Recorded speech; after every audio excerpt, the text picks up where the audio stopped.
Hello dear student, आपका स्वागत है आपके अपने YouTube channel study with Ranjeet में।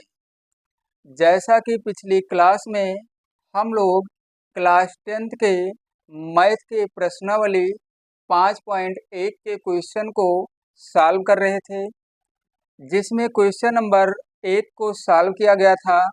तो आज की इस क्लास में हम लोग प्रश्नावली 5.1 के क्वेश्चन नंबर 2 और क्वेश्चन नंबर 3 को सॉल्व करेंगे। तो चलिए शुरू करते हैं और प्रश्नावली 5.1 का क्वेश्चन नंबर 2 सॉल्व करते हैं। क्वेश्चन नंबर 2 है, दी हुई एपी के प्रथम 4 पद लिखिए जबकि प्रथम पद ए और सार्वधातुक डी निम्नलिखित है। हमें एपी के प्रथम 4 पद लिखना है। एपी का मतलब समांतर श्रेणी। एपी का मतलब क्या? समांतर श्रेणी। समांतर श्रेणी के प्रथम 4 पद हमें ज्ञात करना है, यानी लिखना है हमें। और जिसमें प्रथम पद दिया गया है ए, और ए का मान जैसे यहाँ पे दिया गया है ए का मान 10 है, और सार्वधातुक यहाँ पर दिया गया है डी, यानी डी का मान कितना है? 10। सार्वधातुक यहाँ पे दिया गया है और प्रथम पद दिया गया है, तो हमें समांतर श्रेणी यानी एपी के प्रथम 4 पद ज्ञात करना है। और अगर पदों को हमें ज्ञात करना है तो कैसे ज्ञात करेंगे, पहले उसको हम समझते हैं। अगर हमें प्रथम पद ज्ञात करना है तो उसके लिए ए का मान ज्ञात होना चाहिए। अगर हमें दूसरा पद ज्ञात करना है तो उसके लिए ए और डी को जोड़ना पड़ेगा, यानी ए प्लस हमें डी करना पड़ेगा। यानी प्रथम पद और सार्वधातुक को अगर हम जोड़ देंगे तो हमारा दूसरा पद आ जाएगा। अगर हमें तीसरा पद ज्ञात करना है तो हमें ए प्लस 2d करना होगा, ए प्लस 2d। अगर हमें चौथा पद ज्ञात करना है तो ए प्लस क्या करना है? 3d करना है। क्या? 3d। अगर हमें पांचवा पद ज्ञात करना है तो क्या करेंगे? ए प्लस 4d करेंगे। ए यहाँ पे प्रथम पद है और डी सार्वधातुक है। ए क्या है? प्रथम पद, और डी क्या है? यहाँ पर सार्वधातुक है। अगर हमें छठा पद ज्ञात करना है, A6 ज्ञात करना है, तो हम ए प्लस क्या लिखेंगे? 5d लिखेंगे। इसी प्रकार हमें अगर सातवां पद ज्ञात करना है तो ए प्लस सातवां पद अगर हमें ज्ञात करना है तो ए प्लस 6d करेंगे। ऐसे ही इसी फार्मूले की सहायता से यहाँ ए और डी का मान रखकर हम पदों को ज्ञात कर सकते हैं। जैसे जो यहाँ पे पहला क्वेश्चन है, पहला जो क्वेश्चन है इसमें यहाँ पर ए का मान दिया गया है। ए का मान दिया गया है क्या? 10। और डी का मान कितना दिया गया है? डी का भी मान दिया गया है 10। तो हमें प्रथम पद अगर ज्ञात करना है, हमें प्रथम 4 पद ज्ञात करना है। तो अगर हम प्रथम पद यानी पहला पद ज्ञात करेंगे तो ए हो जाएगा, और ए का मान कितना है? 10। अगर हमें दूसरा पद ज्ञात करना है तो ए प्लस क्या करना है? डी करना है। ए का मान 10 है और डी का मान भी 10 है, तो ये कितना आ जाएगा? ये आ जाएगा 20 आ जाएगा। कितना? 20। अगर हमें तीसरा पद ज्ञात करना है तो ए प्लस क्या करना है? 2d करना है, यानी 10 और प्लस में 2 गुणे 10 करना है। डी का मान 10 है, तो यहाँ पर 10 और 20 का गुणा होगा तो 10 और 2 का गुणा होगा, 10 और 2 का गुणा 20 आ जाएगा, और 20 में 10 जोड़ेंगे तो हो जाएगा 30। इसी प्रकार अगर हम चौथा पद ज्ञात करेंगे तो ए प्लस क्या लिखेंगे? 3d लिखेंगे। और 3d लिखने के लिए 3d लिखा गया यहाँ पर, तो a का मान 10 और 3d का मतलब हो जाएगा 3 गुणे 10 हो जाएगा। d का भी मान तो 10 है, तो यहाँ पर 10 और 3 का गुणा 30 हो जाएगा, और 30 में 10 जोड़ेंगे तो हो जाएगा कितना? 40। तो यहाँ पर हमें प्रथम 4 पद ही ज्ञात करना था, यानी पहला पद हो गया, दूसरा पद हो गया, तीसरा पद हो गया और चौथा पद। तो अब हम क्या लिखेंगे? अब हम लिखेंगे यहाँ पर अतः एपी के प्रथम 4 पद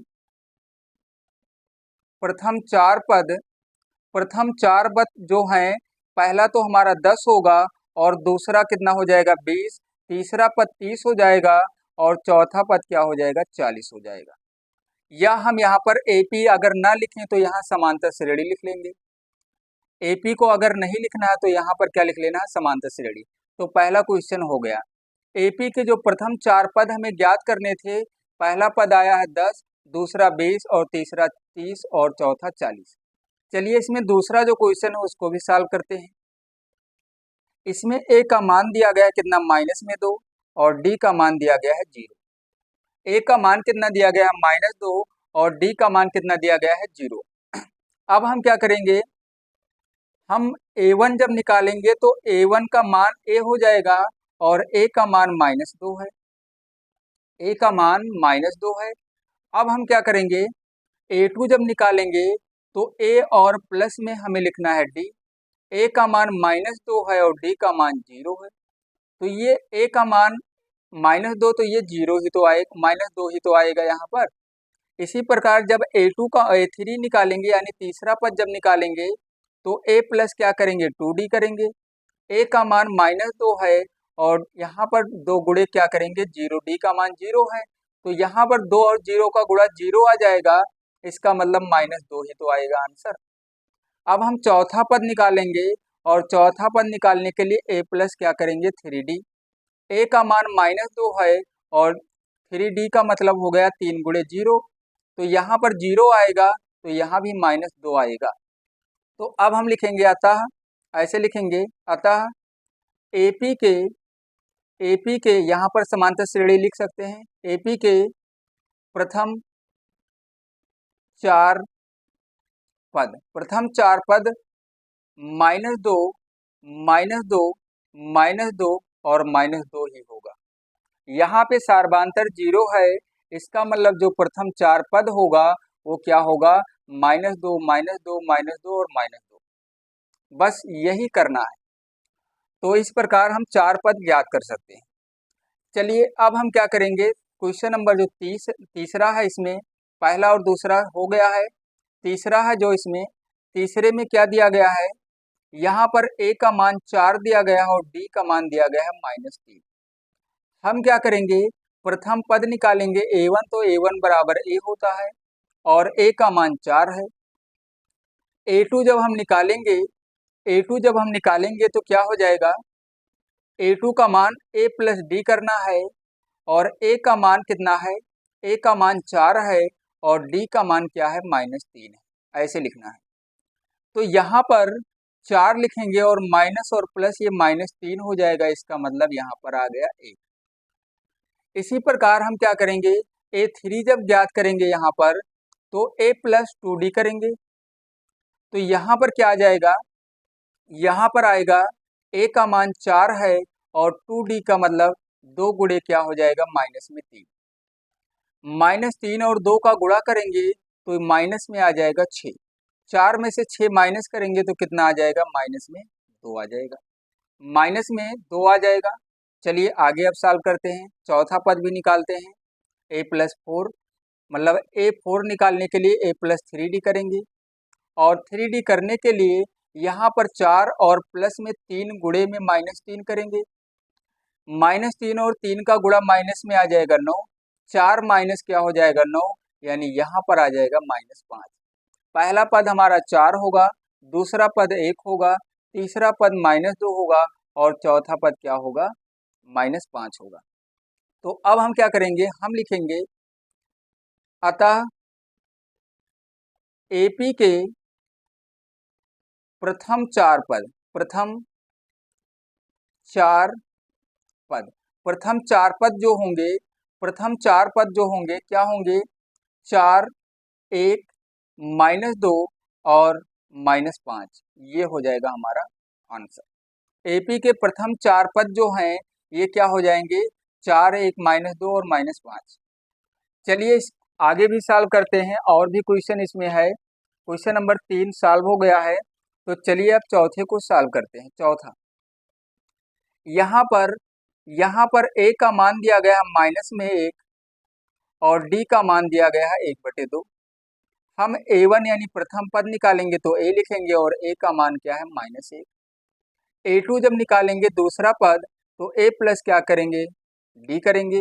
a का मान -1 है और प्लस में 1 क्या लिखेंगे, 2, इसको भी बटे 1 कर लेंगे और जब इसका एलसीएम लेकर सॉल्व करेंगे तो ये हो जाएगा 2 और यहाँ पर -2 आएगा और यहाँ +1 आएगा, इसका मतलब -1/, क्या आ गया, 2। पहला पद -1, दूसरा पद -1/2। अब हम क्या करेंगे, A3 निकालेंगे। A3 निकालने के लिए हम क्या करेंगे, A + 2D करेंगे। A का मान -1 है और 2D करेंगे यानी 2 गुणे 1/2 करेंगे। 2 से 2 कैंसिल हो जाएगा, एक प्लस में और एक माइनस में, यानी आंसर आ गया 0 यहाँ पर। इसी प्रकार A4 यानी चौथा पद निकालेंगे तो A+ क्या करेंगे, 3D करेंगे। A का मान -1 है और D का है 3D यानी D का मान 1/2, तो ये हो जाएगा -1 और बटे 1 कर लो और यहाँ 3/2 आ जाएगा। अब इसका जब एलसीएम निकाल कर इसको सॉल्व करेंगे तो यहाँ पर आ जाएगा -2, यहाँ पर आ जाएगा कितना, 2 1 कम 2, यहाँ माइनस आ जाएगा कितना, -2 और प्लस में 3 हो जाएगा। 3 में से 2 घटाएंगे तो आ जाएगा 1/2। तो पहला पद हमारा -1, दूसरा पद -1/2 और तीसरा पद 0 और चौथा पद 1/2। तो अब हम लिखेंगे अतः एपी के प्रथम चार पद जो होंगे कौन कौन होंगे, -1, -1/2 और 0 और 1/2 हो जाएगा। ये हो जाएगा हमारा आंसर। चलिए 5वें क्वेश्चन को भी सॉल्व करते हैं। 5 नंबर जो क्वेश्चन है, 5 नंबर ये वाला, तो इसमें जो दिया गया है ए का मान दिया गया है। 5 नंबर ए का मान है -1.25 यानी 25 और डी का मान दिया गया है -0.25। हम क्या करेंगे, प्रथम पद यानी A1 जब निकालेंगे तो बराबर A होगा। A का मान दिया गया -1.25 और जब A2 निकालेंगे तो A+ क्या लिखेंगे, D। A का मान -1.25 है और D का मान कितना है, -0.25। ये माइनस और प्लस ये हो जाएगा -1.25 और ये माइनस हो जाएगा 0.25। यहाँ पर आ जाएगा कितना, यहाँ पर आ जाएगा 1.50 आ जाएगा, माइनस में -1.50 आ जाएगा। जब हम A3 निकालेंगे, A3 निकालने के लिए A + 2D करना है।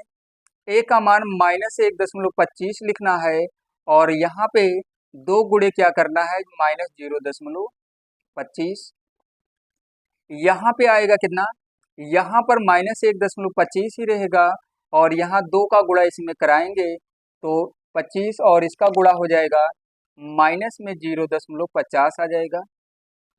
ये माइनस और इन दोनों को जब जोड़ेंगे तो माइनस में 1 दशमलव आ जाएगा 75। इसी प्रकार A4 यानी चौथा पद निकालेंगे तो A+ क्या हो जाएगा, 3D यानी ये हो जाएगा -1.25 और क्या हो जाएगा प्लस 3 गुणे -0.25। ये माइनस क्या रहेगा, -1.25 ही रहेगा, यहाँ पे माइनस में आ जाएगा 0.75।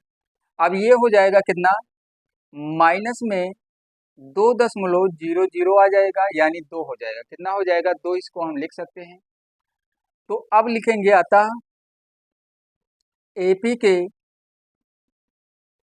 प्रथम चार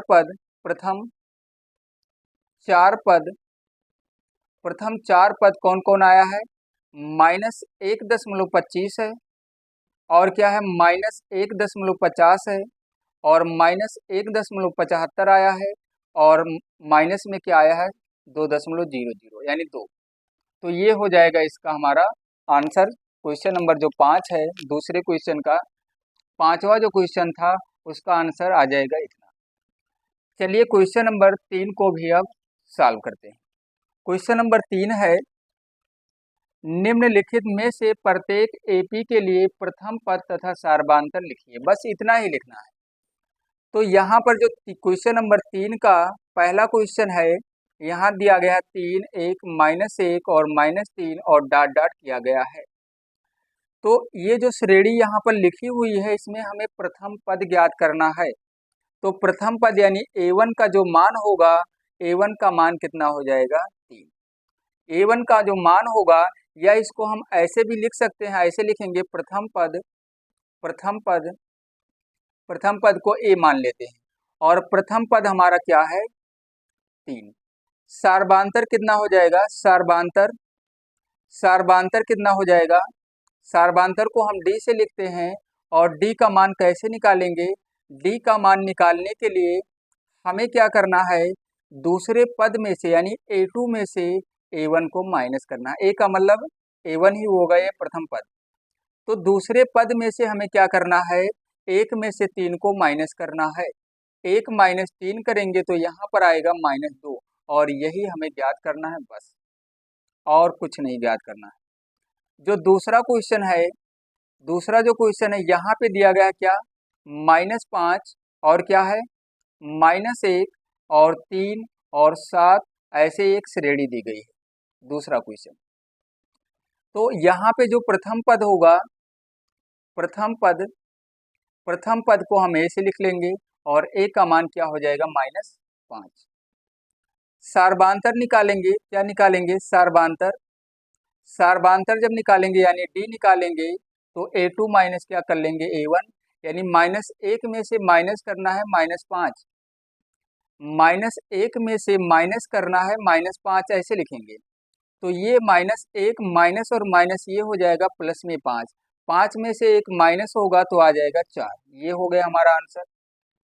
चलिए अब यहाँ पे तीसरे क्वेश्चन को भी सॉल्व करते हैं। तीसरा क्या है इसमें, 1/3, 5/3, 9/3 और 13/3। क्या है 1/3, 5/3, 9/3 और क्या है 13/3। तो प्रथम पद यहाँ पे क्या होगा, प्रथम पद यानी a 1/3 होगा। सार्बांतर जब निकालेंगे, क्या निकालेंगे, सार्बांतर जब निकालेंगे यानी d जब निकालेंगे तो a2 में से हम a1 घटाएंगे। a2 का मान ये होगा दूसरा पद और ये होगा पहला पद। दूसरे पद में से पहले पद को घटाएंगे, 5/3 में से माइनस करेंगे 1/3। हर यहाँ पे बराबर है तो हमें एलसीएम लेना नहीं है, हमें ऐसे लिखना है 3 और 5 - 1 लिख लेना है। तो यहाँ पर आ जाएगा कितना 4/3, ये हो जाएगा हमारा सार्बांतर। अब हम चौथे क्वेश्चन को भी सॉल्व कर लेते हैं। यहीं पर चौथा क्वेश्चन क्या है, 0.6 है, 0.6 और 1.7 और 2.8 और 3 क्या है 9, ये एक श्रेणी दी गई है। देखिए एक बार, ये यहाँ पे जो प्रथम पद होगा हमारा, प्रथम पद जो होगा यानी a का मान कितना हो जाएगा 0.6, ये हो जाएगा हमारा प्रथम पद। सार्बांतर जब निकालेंगे, क्या निकालेंगे सार्बांतर जब निकालेंगे तो उसको हम लिखेंगे d से, और d निकालने के लिए a2 माइनस हम a1 करते हैं।